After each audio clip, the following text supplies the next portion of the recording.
Commune d'Abobo, l'école primaire publique plaque 1 et 2, victimes récurrentes des microbes, enfants en conflit avec la loi. Enfin, 25 avril 1974, le Portugal met fin au régime du président António Oliveira Salazar et de son successeur, Marcelo Caetano. C'est la révolution des œillets. Bienvenue, bonsoir à tous. L'insécurité grandit dans le district d'Abidjan. Agressions et pillages se multiplient. La preuve, dans la commune d'Abobo, des enfants en conflit avec la loi, communément appelés microbes, s'en prennent aux populations. Leur cible régulière, l'école primaire publique plaque 1 et 2. Les explications de Noussangaré et Koné Pargassoro. L'école primaire publique plaque 1 et 2 est un établissement scolaire de la commune d'Abobo situé au quartier Habitat Plaque. Entourée de ravins, cette école est devenue le théâtre des opérations des enfants en conflit avec la loi, communément appelée microbes. Chaque fois, ça leur prend la tête, ils viennent et puis bon, ils nous agressent, ils nous volent, ils nous arrachent tout ce que nous avons sur nous. Nous disons tous que l'école est un laboratoire, mais si le laboratoire même est infecté par des agresseurs, vous voyez, quelle éducation vous condamnez aux enfants. Toutefois que tu es au tableau, tu es obligé de monter la garde, vous voyez, c'est pas facile. Dans ce quartier de la commune d'Abobo, il ne se passe de jour sans qu'il y ait des bagarres rangées qui se déportent dans l'établissement primaire public du dit quartier, et ce, faute de clôture. Chaque jour, les jeunes gens, communément appelés microbes, opèrent dans le quartier. Donc vraiment, cela perturbe beaucoup les cours ici. Puisque tout le monde a accès à l'école. L'école est traversée de partout. Voilà, donc les gens passent jour et nuit, donc vraiment c'est difficile. La précarité de la sécurité trouble la quiétude des populations du quartier Habitat, et ce n'est pas Yvonne et Marie qui diront le contraire. Ces deux institutrices ont été la cible des agresseurs. Ils étaient à l'entrée de l'école et les enfants ont commencé à courir un peu partout dans la cour de l'école. Et c'est la panique. Ils nous ont dit, on vous donne 5 minutes pour sortir de l'école avec les enfants. Et dès qu'on est arrivé à l'entrée, ils nous ont pris en même temps. Quand je suis arrivé, ils ont pris le sac, ils sont allés fouiller. Ils n'ont rien vu, ils sont revenus, ils me disent déshabille-toi. J'avais porté une robe là, donc ils ont soulevé la robe. Ils ont fouillé, bon, il y avait mon portefeuille à l'intérieur de mon habit. Là. Donc ils ont pris le portefeuille. En tout cas, ils ont pris les bijoux que je portais. Ils avaient même voulu me poignarder. Je suis arrivée à 7h45. J'ai pris ma clé, j'ouvrais ma classe. Puis lui, il est venu, madame, donnez tout ce que vous avez. Donc l'autre a pris mon sac et il est parti avec. Le deuxième attendait mon portable. Il m'a fait coucher, moi aussi je ne donnais pas. Il était couché sur moi, il a gratté même son couteau. Et au moment où il voulait me piquer net, ça, le directeur est venu sortir sur nous et puis je lui ai mis le portable, il est parti avec. J'ai même tenu une réunion avec les parents d'élèves, avec la police pour parler, n'est-ce pas, de la situation d'insécurité dans laquelle les collaborateurs travaillent. Ensuite, madame le directeur régional s'est rendu dans le groupe scolaire pour apporter sa compassion aux enseignants. Les dispositions ont été prises pour que la clôture soit faite d'ici la rentrée prochaine. Cette situation délétère prend de l'ampleur à Abidjan. Face à la situation sécuritaire qui devient de plus en plus inquiétante, le gouvernement a créé le Centre de coordination des opérations décisionnelles CCDO, une unité d'intervention mixte pour lutter contre le grand banditisme dans la capitale économique ivoirienne. Après la création de cette unité, plusieurs opérations ont également été menées pour assainir l'atmosphère sécuritaire ivoirienne. Il s'agit notamment des opérations Épervier 1, 2 et 3. La dernière opération a vu l'interpellation de 5 818 personnes, dont 248 ont fait l'objet de déferrements devant le parquet, parmi lesquels 10 grands dealers reconnus comme barons de la drogue. La destruction de 239 fumoirs et le démantèlement de 230 gares anarchiques. Après ces actions de grande envergure, des inquiétudes demeurent. Direction Boaké, dans la région de Béké. La deuxième ville du pays est privée d'eau depuis plusieurs jours. Cette pénurie, bien entendu, paralyse les activités commerciales des populations. Et cette situation devient insupportable, nous disent-elles, au micro de Alain Essois et Léon Brou de RTI Boaké. 8 h, vendredi 20 avril, lycée moderne Nembo de Boaké. Des élèves attroupés devant le portail fermé.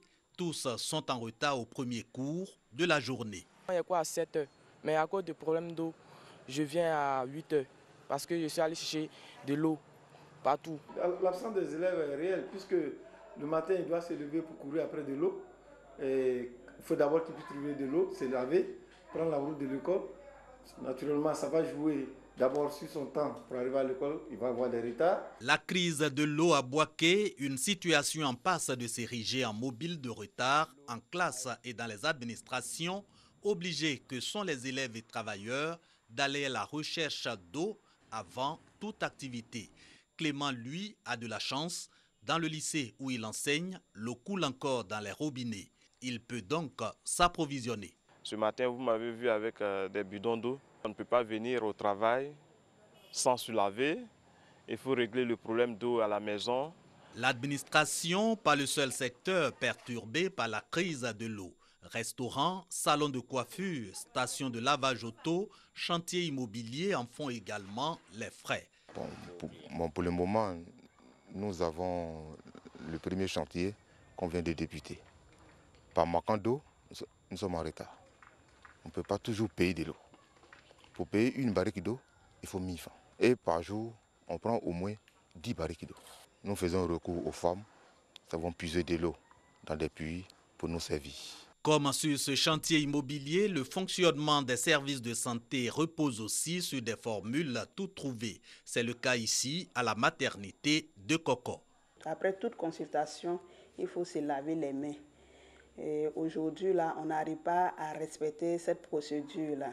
On est obligé d'utiliser des gels pour se désinfecter seulement les mains. Quand les femmes accouchent, on a besoin d'eau pour nettoyer la salle, pour nettoyer tout le matériel de travail. Ce qui fait qu'on ressent plus la pénurie. Services publics et privés, ménages de Boaké, tous victimes de la pénurie d'eau. Et pour combien de temps encore? Certainement à la fin des travaux de forage en cours sur financement du gouvernement pour juguler le manque d'eau. À l'origine, la faible pluviométrie et le tarissement de la LOCA, principale source d'approvisionnement en eau de Boaké. 25 avril 2018, c'est aujourd'hui la journée mondiale de lutte contre le paludisme. À noter qu'un nouveau vaccin mis au point et décrit comme fiable à 38% a été testé sur une centaine de personnes au Burkina Faso.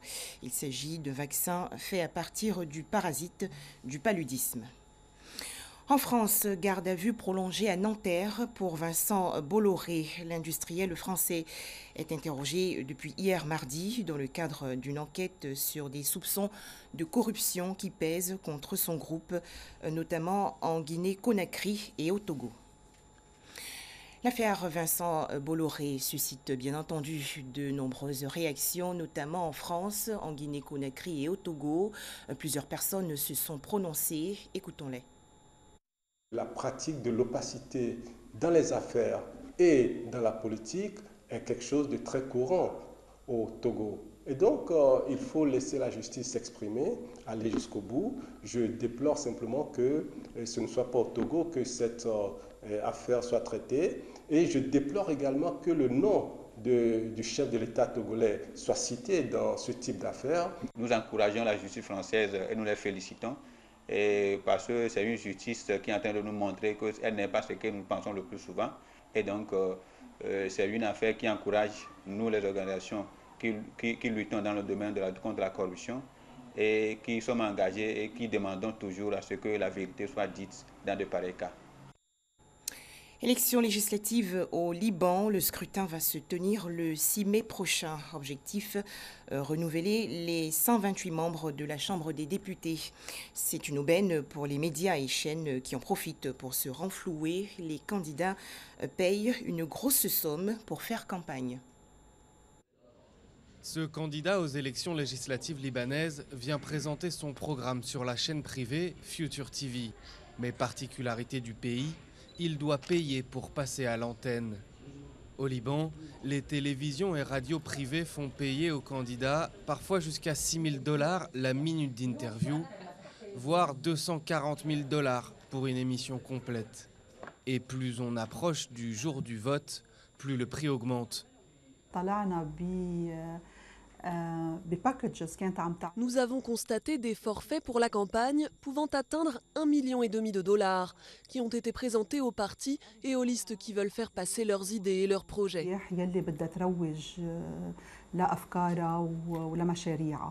Le Liban se prépare à ses premières élections législatives depuis 9 ans, le 6 mai prochain. Un moyen pour les médias de renflouer leurs caisses après des années de disette. Au siège du comité de supervision des élections, 25 employés surveillent quotidiennement l'équilibre des temps de parole. Comme Manal, ils chronomètrent les interventions politiques et notent sur un tableau les possibles infractions. Il y a des candidats dont vous n'avez jamais entendu parler. Vous ne les avez jamais vus parce qu'ils n'ont pas de présence médiatique. Et bien sûr, il y a des infractions parce que les médias disent très rarement si les interventions politiques sont payées ou gratuites. Le nouveau système proportionnel a encouragé la création de listes de la société civile qui espèrent percer au milieu des partis historiques. Mais elles restent considérablement handicapées par les sommes nécessaires pour la campagne. Mais qui est capable aujourd'hui de payer 1 million de dollars pour apparaître dans les médias? Qui peut payer 20 000 dollars pour une demi-heure en direct? Qui? Ce sont ceux qui sont déjà au pouvoir, les partis traditionnels.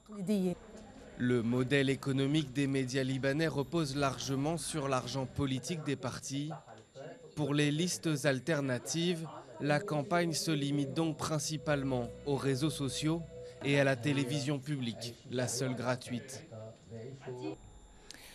Au moins 15 morts et une quarantaine de blessés dans l'incendie aujourd'hui d'un puits de pétrole illégal dans l'ouest de l'Indonésie. Un déversement de carburant a provoqué un énorme incendie en pleine nuit.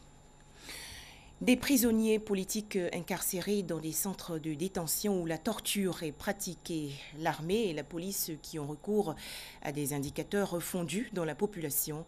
C'en est assez. Les Portugais ne veulent plus de la dictature dirigée par le président António Oliveira Salazar et son successeur Marcelo Caetano. Le 25 avril 1974, de jeunes officiers du mouvement des forces armées se soulèvent. Le 25 avril 1974, au Portugal, la station catholique Radio Renaissance diffuse une chanson de José Alfonso. C'est le signal d'un putsch contre la dictature instaurée par Salazar 48 ans plus tôt. Nous sommes à la fin des années 1950. Le Portugal, pays d'Europe occidentale, est à la traîne. Son président, le docteur Salazar, se montre excessivement prudent dans la gestion des dépenses publiques. Le pays se voit même contester sa souveraineté sur les derniers vestiges de son empire colonial en Afrique et en Asie. Pour le Portugal, à peine peuplé de 9 millions d'habitants, le maintien de l'ordre en Afrique devient une charge de plus en plus pesante et coûte jusqu'à 35% du budget national. Sur 800 000 hommes qui participent à la répression outre-mer, 8 000 y trouvent la mort. Le 28 septembre 1968, Marcelo Caetano, qui succède à Salazar, ébauche une ouverture politique. Mais l'opposition parlementaire manque de consistance. C'est finalement de l'armée que viendra la révolte contre la dictature et la guerre outre-mer. Si la redoutable police, la PIDE, n'a pas craint d'ouvrir le feu sur la population, faisant 4 morts et 45 blessés, les jeunes capitaines du mouvement des forces armées, eux, n'ont pas tiré un seul coup de fusil. Une vendeuse de fleurs des Rocio, la grande avenue de Lisbonne, pour les féliciter, offre aux soldats les fleurs de saison, sa marchandise du jour, des œillets rouges. Le lendemain, le journal parisien Le Monde sort en première page. La révolution des œilleux triomphe au Portugal. Un gouvernement provisoire se met en place le 15 mai avec à sa tête le général Spinola, président de la République. Il rétablit les libertés et nationalise les secteurs clés de l'économie. Des négociations sont ouvertes avec les mouvements indépendantistes des colonies. Celles-ci deviennent des États souverains. Guinée-Bissau en 1974, Angola, Mozambique, Cap-Vert et Saint-Thomas-et-Principe en 1975. Macao est un peu plus tard rendu à la Chine populaire. Timor-Est, sitôt évacué par les Portugais, est envahi par les Indonésiens. Le Conseil de la Révolution du MFA, dominé par une majorité d'extrême gauche, tente un nouveau coup d'État le 25 novembre 1975. Il sera dissous. Une nouvelle constitution d'orientation sociale et démocratique voit le jour le 2 avril 1976 et les élections législatives du 25 avril suivant consacrent le triomphe de la démocratie parlementaire. Mais la situation politique, économique et sociale du pays ne se normalisera vraiment qu'avec l'entrée du Portugal dans l'Union européenne en 1986. Voilà des précisions de Koné Pargassoro. Merci de nous avoir suivis.